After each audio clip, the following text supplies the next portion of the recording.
ሰበር ዜና የፋኖ ኃይሎች በኦሮሚያ አስደንጋጭ ጥቃት ፈጸሙ።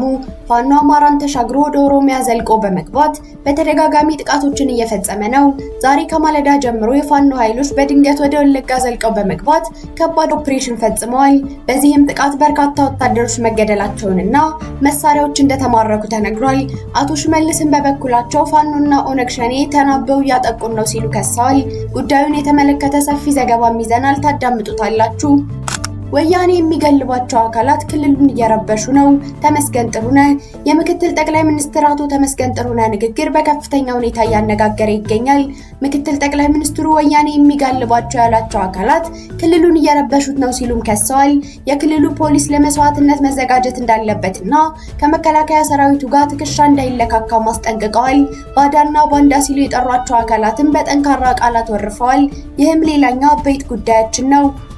በሌላ ዜና ልብ ሰባሪ ዜና ከምዕራብ ጎንደር ተሰማ። ከቅርብ ጊዜ ወዲህ በትጥቅ የታገዘ ጥቃቶች በሚፈጸምበት የኢትዮጵያዊው ሊቢያ በተባለው ከጎንደር መተማ መስመር ህዝብ በጫኑ 10 ተሽከርካሪዎች ላይ በተፈጸመ ጥቃት 18 ንጹሃን ሰዎች ህይወታቸው ሲያልፍ 30 የሚደርሱት ደግሞ ከባድ እስከ ቀላል የአካል ጉዳት እንደደረሰባቸው ተነገረ። ዝርዝሩን ይዘናል፣ ታዳምጡታላችሁ። ከውጭ ዜና ፑቲን አሜሪካን አስጠነቀቁ። የሩሲያው ፕሬዝዳንት ቭላዲሚር ፑቲን ዋሽንግተን ቶም ሃውክ ሚሳኤል ለዩክሬን የምትሰጥ ከሆነ የአሜሪካና ሩሲያ ግንኙነት ያበቃለታል አሉ። ይህም የዝርዝር ዜናችን አንዱ አካል ነው። ሰላም ውድ ቤተሰቦች እንደምን አላችሁ? የዜና ላፍታ ነው። ቪዲዮውን ላይክ በማድረግ ይጀምሩ እያልን ወደ ዝርዝር ዜናዎቹ እንለፍ።